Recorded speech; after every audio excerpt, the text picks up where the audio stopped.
ഖത്തറിൽ ഇപ്പൊ നടക്കുന്ന വിഷയത്തിനെ കുറിച്ച് ഇന്നലെ രാത്രി ഞാൻ വീഡിയോ ഇട്ടീന്. ഇപ്പൊ പ്രശ്നങ്ങളൊന്നും ഇല്ല എന്ന് പറഞ്ഞാണ്ട്.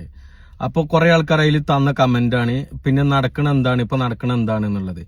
അത് ഞാൻ കാര്യങ്ങൾ ഞാൻ പറഞ്ഞുതരാം. നമ്മൾ ഇപ്പൊ നടക്കണില്ല എന്ന് പറയുന്നില്ല. അത് എങ്ങനെയാണെന്ന് വെച്ചാൽ അമേരിക്കൻ ബേസിലേക്കാണ് ഇറാന് മിസൈൽ വിടുന്നത്.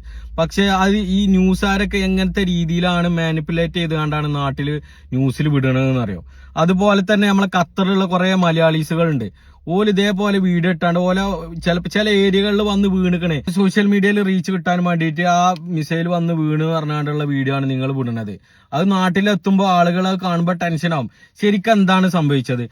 മിസൈൽ നിർവീര്യാക്കുമ്പോൾ അതിന്റെ അവശിഷ്ടങ്ങളാണ് ഈ പല ഭാഗത്തും വന്ന് വീണിക്കണത്. പക്ഷെ നിങ്ങൾ ഈ വീഡിയോ എടുത്ത് വിടുമ്പോൾ നാട്ടിലുള്ള ആളുകൾ ഈ ജനങ്ങളെ ദേഹത്തേക്കും അവർ മിസൈൽ വന്ന് വിടുന്നുണ്ട് എന്നുള്ള രീതിയിലല്ല ആളുകൾ തെറ്റിദ്ധരിക്കുക.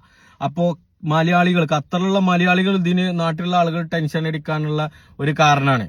ന്യൂസുകാരും അതേപോലെ തന്നെ ഈ റിപ്പോർട്ടറിന്റെയും മറ്റേ മൊട്ടന്റെ ഒക്കെ വർത്താനം കേട്ട് കഴിഞ്ഞാൽ ഖത്തറിൽ നിൽക്കാതെ പൊട്ടുകയെന്നാണ്. കേരളത്തിലുള്ള ന്യൂസുകാരൊക്കെ 24 ന്യൂസ് റിപ്പോർട്ടറിന്റെ ഒക്കെ വർത്താനം കേട്ട് കഴിഞ്ഞാല് ഇപ്പോഴും നിൽക്കാതെ മിസൈൽ പൊട്ടുകയെന്നാണ്.